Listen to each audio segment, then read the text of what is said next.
106.5. Bien, señores, pues estamos aquí vamos arriba recibiendo la visita de Albert Rivera. Es presidente del Partido Ciudadano de España, fue candidato a la presidencia y además exdiputado de las Cortes Generales.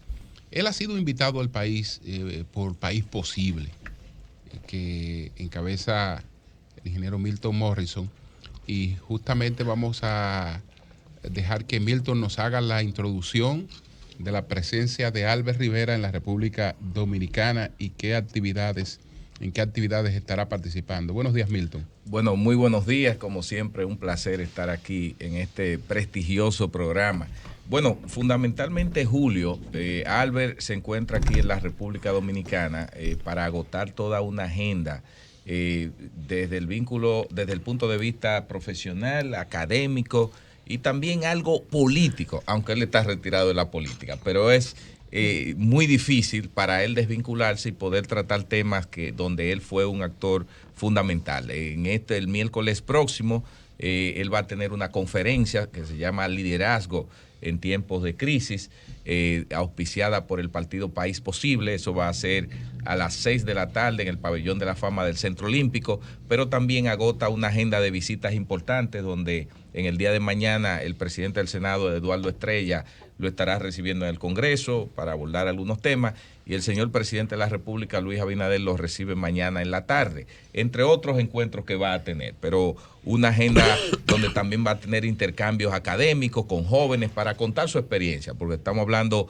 de un joven que hizo una historia interesante para contar y replicar en muchos países como el nuestro, y por eso tenemos la presencia de Albert. Los interesados en liderazgo en tiempos de crisis, ¿qué deben hacer? Bueno, llamar, nosotros tenemos una publicidad a través de las redes del partido País Posible, ahí está la forma de cómo vincularse, pero de entrada, porque es un banquete, yo no quisiera que ninguna persona se pudiese perder lo que Albert va a hablar, porque esto es parte de un ciclo de formación que inició el fin de semana, donde se formaron en un taller de comunicación y liderazgo alrededor de 400 dirigentes del partido País Posible, y él vino de manera presencial. Entonces, los que quieran participar, vayan el miércoles próximo a las 6 de la tarde en el Pabellón de la Fama del Centro Olímpico, que allá lo esperamos, y usted va a escuchar a Albert Rivera. Bueno, antes de abrir entonces la ronda de preguntas para Albert Rivera, saludarlo. ¿Es la primera vez, Albert, o la segunda vez que estás en la República Dominicana?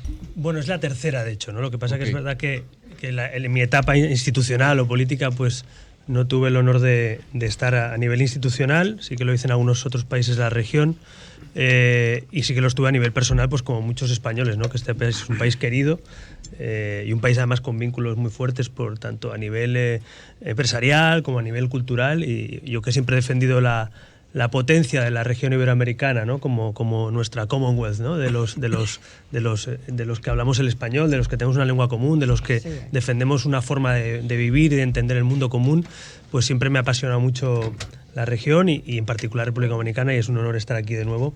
Ahora, pues fuera de la política, pero también con interés por lo que aquí sucede y con expectativa también, por qué no decirlo, de cómo República Dominicana se está convirtiendo, bueno, poco a poco en una referencia también vista desde Europa de un país estable, de un país de referencia, de un país que tiene mucho por hacer, pero tiene también mucha esperanza de convertirse también en una referencia en la región, ¿no?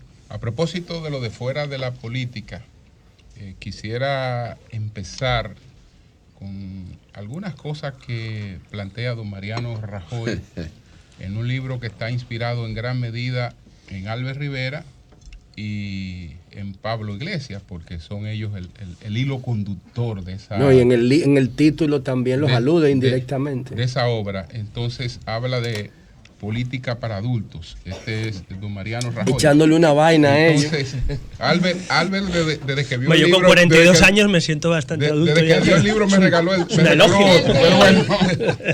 otro, pero él después de evaluar todo el fenómeno que se produce después de la primavera árabe, que habla entonces de la emergencia de los liderazgos de Pablo Iglesias y de Albert Rivera, él dice lo siguiente, y sobre esto es que le preguntaría a Albert.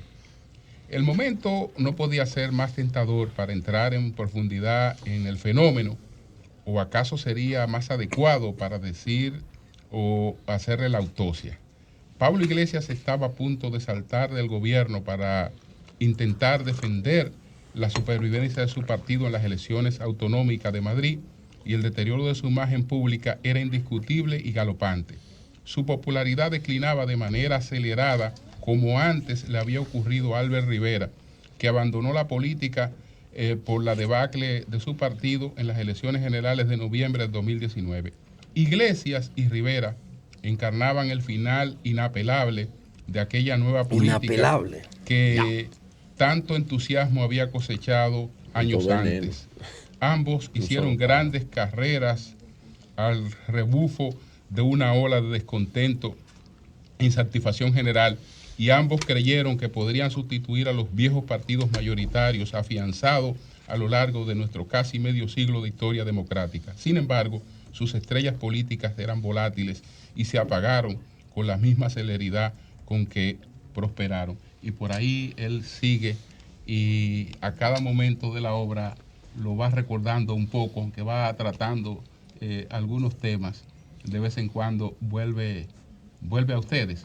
Entonces, no sé si usted conoce me imagino que sí, esta obra de Mariano Rajoy, y qué piensa de lo que él plantea.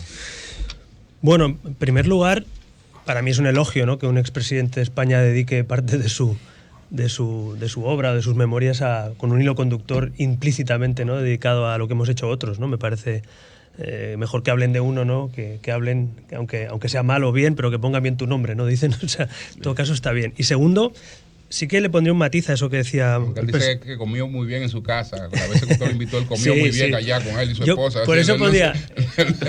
Claro. Usted lo atendieron al cuerpo de rey cuando fue a la casa suya. Y él también me trató siempre bien en Moncloa cuando comíamos juntos, ¿no? Pero, sí. pero más allá de la anécdota, lo único que hay un matiz importante es que Pablo Iglesias, que era pues el líder de Podemos, movimiento populista, digamos, de izquierdas en España, que es verdad que salimos a la cancha nacional casi a la par, ¿no? Nosotros veníamos de Cataluña, yo era diputado en Cataluña, en Barcelona, pero sí que es verdad que Rajoy se olvida un pequeño matiz. Él fue presidente gracias a mi apoyo. Y gracias al pacto que hizo conmigo. Eso es política de adultos. Sí. No, y no lo reconoce ahí, ¿eh?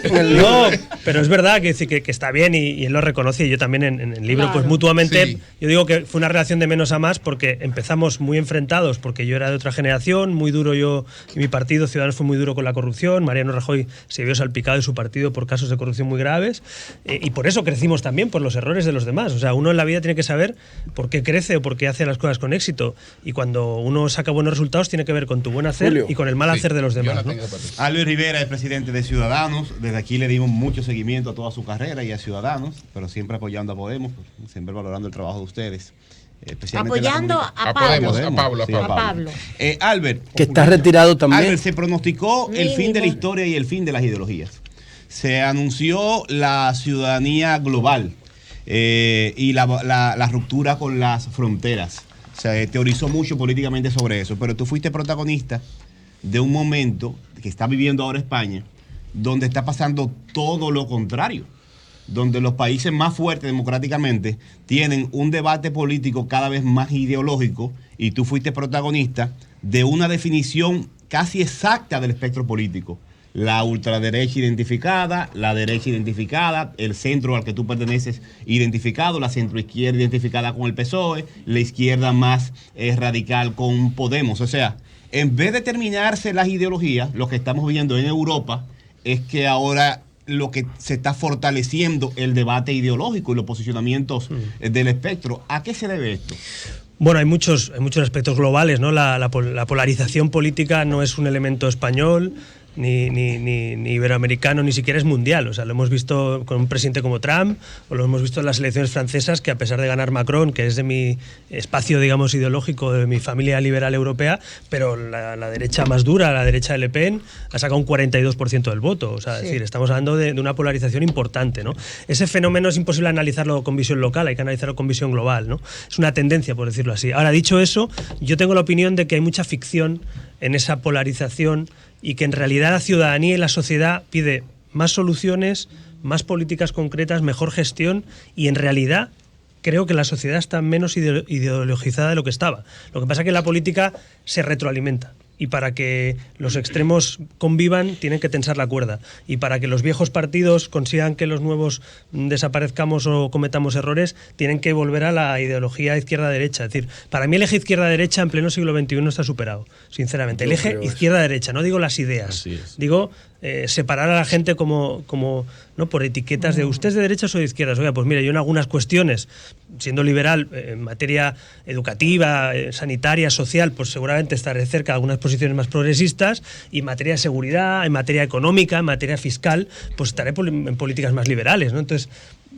¿por qué tenemos que renunciar a escoger las políticas que hacemos y significarnos como un partido de fútbol, ¿no? No, usted es del Barça o del Madrid, usted es del Manchester United o del Manchester City. Oiga, pues mire, yo creo que las ideologías del viejo siglo XX están, a mi juicio, desapareciendo, pero las marcas, las siglas de partido, los medios de comunicación, la sociedad, se juega una especie de ficción en la que se tensa la cuerda, y la ciudadanía creo que a veces participa de eso y a veces es víctima también de eso, ¿no? Las ideologías se han perdido indudablemente y todo ese análisis se ha hecho porque la izquierda se sumó a la derecha con el modelo neoliberal. La izquierda cambió totalmente y se sumó al modelo neoliberal mundialmente, y estas son las consecuencias: más migraciones, más miseria, más desigualdad en el mundo, incluso amenaza de una tercera guerra mundial en el día de hoy. ¿Usted entiende que hay un nuevo orden planteado en el mundo con la guerra de Ucrania? Bueno, contesto eso lo último, pero si me permite un matiz o una enmienda, con todos los respetos a la totalidad casi de la afirmación que ha hecho. Yo no creo que la izquierda se haya vuelto liberal, creo que la izquierda es más... una parte de la izquierda, por lo menos, y lo saben ustedes aquí en Latinoamérica, al revés, están en posiciones absolutamente alejadas del libre comercio, absolutamente alejadas de la economía de mercado, con posiciones intervencionistas. Los partidos socialdemócratas me refiero, no es izquierda de Nicaragua, de Venezuela, vale. Cuba. No, bueno, a ver, estoy hablando de los socialdemócratas socialcristianos. Bueno, los socialdemócratas, efectivamente, en Europa, por ejemplo, pues Schulz, que es el canciller alemán, pues tiene políticas en las que los europeos, afortunadamente, hace años llegamos a un consenso, que es que queríamos sociedad de bienestar, pero queríamos una economía de mercado. Y ese equilibrio es el que ha dado la gran estabilidad a la sociedad europea. Es la bandera de la socialdemocracia y del liberalismo juntas, defendiendo un modelo social, pero con una economía de mercado, no con una economía estatista, intervencionista o populista. Eso a mí me parece el mix o el equilibrio perfecto, y no me parece un nuevo orden, sino que es después de la Segunda Guerra Mundial hasta hoy ha funcionado. Dicho eso, ¿funciona exactamente igual la política hoy que después de la Segunda Guerra Mundial? No, efectivamente, Asia y la chinificación, digamos, de la economía está dando un giro. En el año 2030 va a haber 2.500 millones de habitantes en Asia que se van a convertir en clase media. Eso es un vuelco absoluto de la economía mundial. Si usted ve hoy el peso del G8, los países que están ahí, solo habrá un país europeo en el G8 a partir de 2030, todos los demás serán americanos o asiáticos. Es decir, el cambio mundial que viene es brutal en términos poblacionales, y no nos estamos dando cuenta con debates pequeños de ideología, de no sé qué, cuando el tema es demográfico, el tema es económico. Entonces sí que estoy de acuerdo que el mundo está cambiando medioambiental. muy rápido. Sí. José. Sí, bueno, yo quiero, primero extraño la presencia aquí de María Cristina Rodríguez, porque ella fue la que de alguna manera hizo posible este encuentro, gestionando esta participación con nosotros. Y yo creo que ella debería estar aquí. Saludos para ella. Yo quiero hacer un poquito de contexto antes de hacerle una pregunta doble a nuestro invitado. Primero, hubo un acontecimiento, varios acontecimientos, en el 2008. Primero, la crisis inmobiliaria norteamericana, que llevó al mundo a una situación muy difícil, la crisis del 2008, y luego vino la primavera árabe, impulsada por dos fenómenos, por el fenómeno de Wikileaks y por el fenómeno de Stéphane Hessel, un francés que escribió un librito de 60 páginas que se llama Indignados. Stéphane Hessel inspiró a Podemos, los acampados de sol. ¿Qué inspiró a Ciudadanos? Y saber, así como Stéphane Hessel, y pudiéramos decir que también la ideología de izquierda o socialista es la base del movimiento de Podemos, ¿cuál es la base de Ciudadanos? Y segundo, ese retiro de la política es coyuntural, porque tú eres una persona de 40 y algo años.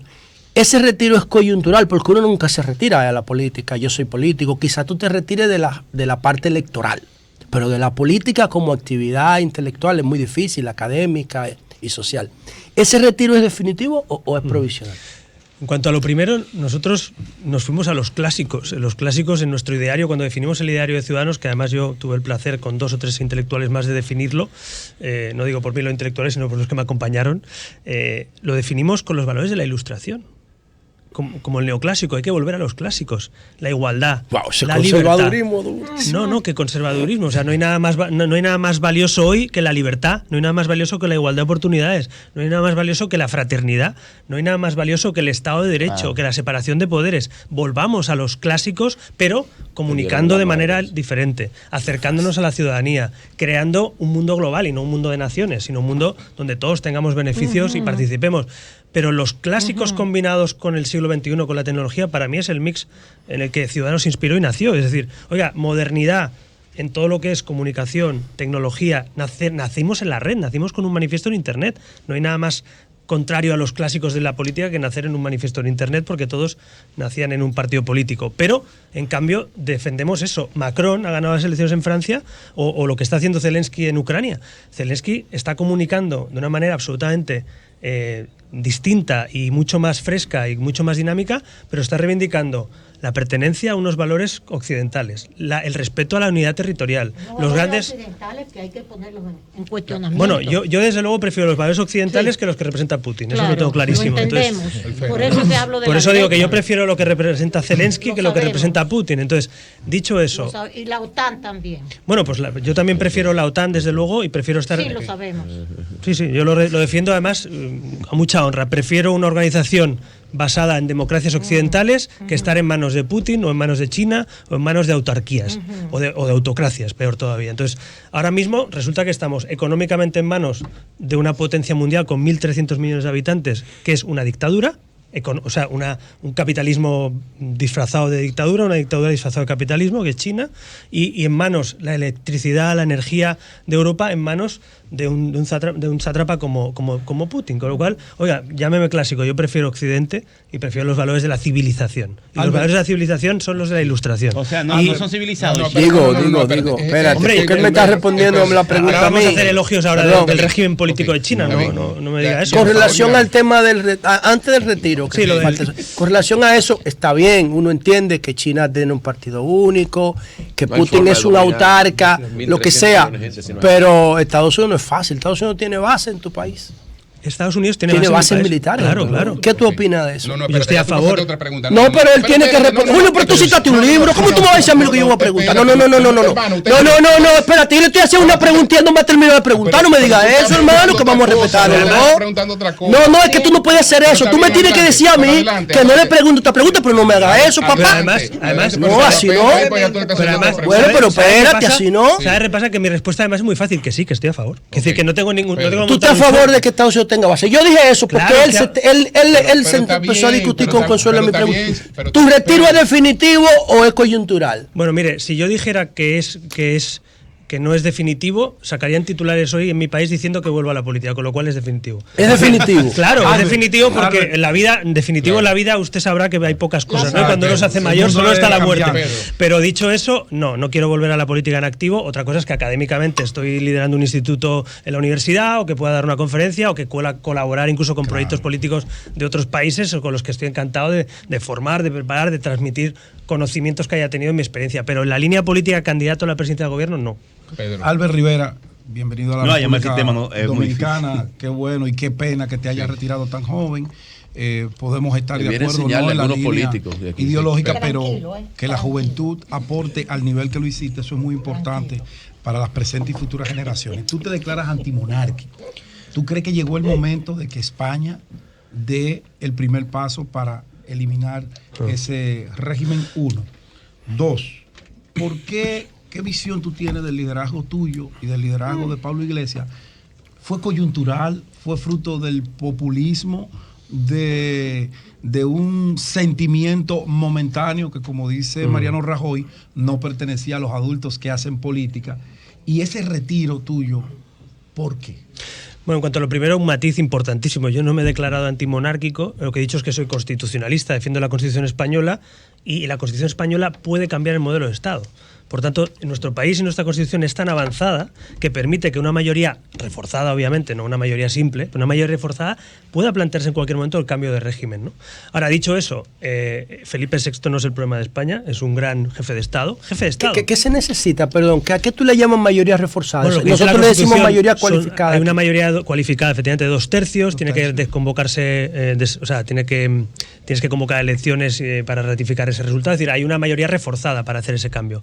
En España hoy no hay un debate respecto a Felipe VI. Repito, si el jefe de Estado actual, Felipe VI, fuera un mal jefe de Estado, yo sería el primero que diría, oye, no nos conviene este jefe de Estado y vamos a ver si cuestionamos el modelo. Ahora, es un monarca que ejerce de jefe de Estado, que es profesional, y ahora le digo una cosa, yo para tener a un expolítico, me incluyo entre ellos, de presidente de la República, que tenga la mitad del país enfrentado o que no respete la Constitución o que pueda poner en jaque la estabilidad, España ha tenido experiencias republicanas y lamentablemente, lo digo lamentablemente porque me pareciera un modelo loable como el que tienen otros países, España nunca supo en ese ámbito dar estabilidad porque tuvo siempre inestabilidad. La monarquía parlamentaria con el modelo territorial español y con otras cuestiones, oye, pues la realidad es que ha dado estabilidad al país. España ha crecido con la monarquía parlamentaria lo que no ha crecido ningún país de Europa en 40 años. ¿Qué tiene que ver con los clásicos?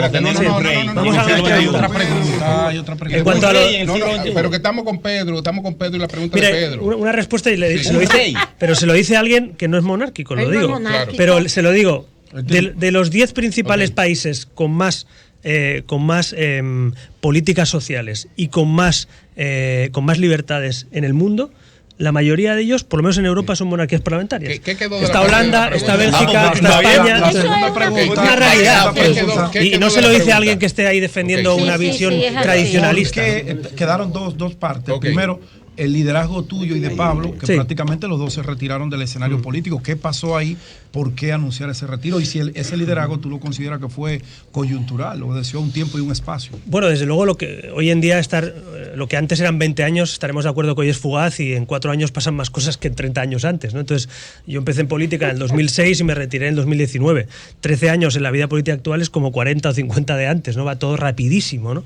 Pablo Iglesias... Dígamelo a mí. Nació en esa misma coyuntura, pero por ideologías y motivos distintos, lo explicaba antes. Ellos nacen de un descontento de una parte, especialmente la izquierda española, que se siente que no está representada y sale a la calle y organizan. Oye, yo no discrepo ideológicamente, que se llevó el gobierno, hay que reconocer que saben organizarse, ¿no? Y organizan una plataforma, canalizan esa voluntad en un proyecto político que es coetáneo a nuestro proyecto. Nosotros somos otra cosa distinta, somos una plataforma civil de valores que defiende la democracia liberal, la economía de mercado, la sociedad de bienestar. Y la monarquía. ¿Retiro? ¿Por qué? Bueno, yo me retiro porque sé contar votos. Es decir, básicamente, cuando uno pierde votos, hay quien hay gente que pierde las elecciones y no se va nunca. Y otros pensamos que cuando pierdes, una opción es marcharse. Entonces, ¿qué puede decir a los que han perdido la fe en los políticos? Hay pueblos que durante mucho tiempo anhelan un cambio para luego ver que el nuevo gobierno repita, aunque sea con un maquillaje, lo que criticaba desde la oposición. Para llegar al poder, para mantenerse en el poder, tienen que hacer una serie de compromisos que les impide cumplir con lo prometido en campaña. Bueno, lo primero, esto es aprendizaje más de vida que de política. A lo mejor para no tener una expectativa, a lo mejor para no decepcionarse, no tener una expectativa siempre demasiado alta, ¿no? Es decir, la gestión de expectativas estaremos de acuerdo que es importante. Entonces, es verdad que los liderazgos más mesiánicos, más morales, más populistas, generan unas adhesiones muchas veces que es fácil defraudar porque es imposible cumplir, ¿no? Entonces, consejo visto desde fuera, quien ha aprendido de aciertos y errores, quizá debemos ir a liderazgos más racionales, más tranquilos, más serenos, que no prometan solucionar todos los problemas en un minuto, porque el mundo es muy complejo. Hoy usted no se hubiera retratado desnudo. Bueno, ya con 26 años no me veo con 42 ya.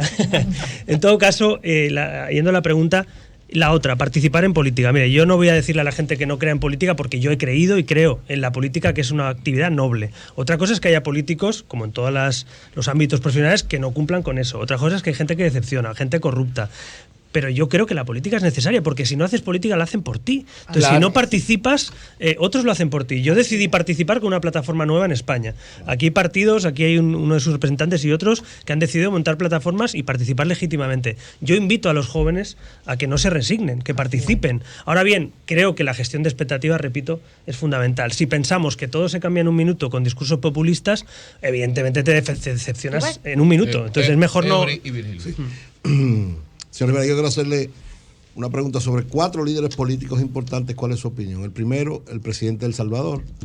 ¿Qué opina usted sobre ese proceso y sobre él? Y de los 3 principales líderes políticos que ahora mismo tiene la República Dominicana, el presidente Abinader, el expresidente Danilo Medina y el expresidente Leonel Fernández. Diablo, Eury. Bueno. Eury, pero está aquí de visita. Primero, dentro de ese marco que le está planteando de la nueva política. Primero, le voy a contestar con mucho respeto y mucha prudencia. Me parece que ir a un país a evaluar a sus expresidentes o presidentes me parece poco. Julio, dale la oportunidad de que Eury cambie. No, en todo caso. Voy a empezar por la primera. El Salvador. Me preocupa mucho la deriva. La deriva que está tomando El Salvador y el presidente de El Salvador me preocupa porque la Nayib Bukele, coño, es un super líder, man. Ha convertido El Salvador en un santuario de las cripto y del Bitcoin. Y de la violación de la separación de poderes también. Claro, es que yo soy seguidor de Usted me llama clásico por eso, pero sí soy clásico y creo en la separación de poderes, creo que no se puede entrar en el Parlamento con metralletas y creo que hay que respetar a los parlamentarios y a los diputados de la oposición. Entonces, no lo ve bien a Bukele. Bueno, entra una deriva. A mí me llamó la atención inicialmente, es verdad, por su capacidad de comunicación. Sí, el tipo es durísimo. Bueno, lo hizo muy bien en esa parte más comunicativa, más marketingiana, pero la deriva en los clásicos. No, y lo que está haciendo con la Mara no me preocupa, porque es casi una fusión de poderes, una intervención sobre el poder legislativo, una dinámica de criminalización de la oposición que no me gusta, sinceramente, más allá de lo que piense cada uno. La oposición es tan sagrada como el gobierno y yo como demócrata pues me preocupan esas derivas. En cuanto a los presidentes, pues mira, yo voy a conocer al presidente mañana personalmente. Es verdad, le digo, no le voy a engañar, que tengo buenos inputs, no solo de personas en Dominicana, sino de personas españolas que me hablan bien de la estabilidad que se está generando en el país. Y yo desde Europa, República Dominicana, la vemos como un país con una tendencia esperanzadora de seguridad jurídica, de estabilidad, de un país, bueno, viendo otros países de la región en manos a veces de populismos y de radicalizaciones, pues un país estable, y en ese sentido, por lo menos lo que conozco hasta la fecha del presidente y su mandato, me parece que se están haciendo las cosas razonablemente bien. Yo no tengo toda la información que tienen ustedes, no pretendo entrar en otro país, pero sí que me parece, visto desde Europa y desde España, hay buenas sensaciones, por lo menos exteriores, ¿no?, de la política vista de fuera, ¿no? Albert, ahorita citaste algo muy interesante y hablaste de geopolítica y te referiste a Asia. Y cuando te referiste a Asia, te referiste exactamente a la parte económica a desarrollarse en los próximos 8 años. Te referiste al 2030. Eso no es contraproducente a lo que representa directamente la OTAN, que es, tú dices, defiendo la OTAN.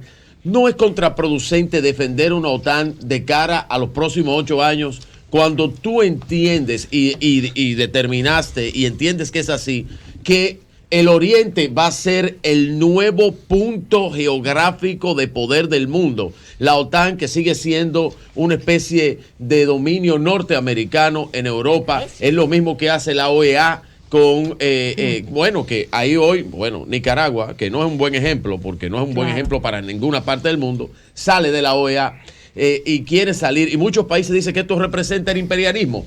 No es lo mismo la OTAN, el imperialismo en Europa, siendo tú tan claro con eso de Oriente y hacia dónde se dirigen los próximos años. Mira, le voy a poner un ejemplo. Si no tuviéramos una alianza estratégica como es la que es la OTAN hoy, Putin podría estar entrando en Polonia hoy, como hizo Hitler en su día. Exactamente así. Podría estar entrando en Polonia y en Finlandia, que ya ha amenazado con disparar o con amenaza de Finlandia va para la OTAN. No, Finlandia va para la Unión Europea, no para la OTAN, que ya está y quiere ir a la OTAN. Está en la Unión Europea y quiere ir a la OTAN. Claro. No, pero lo digo porque ustedes criminalizan algo que no saben lo que representa en Europa. Es que en Europa la alianza con Estados Unidos y Occidente nos salvó del nazismo.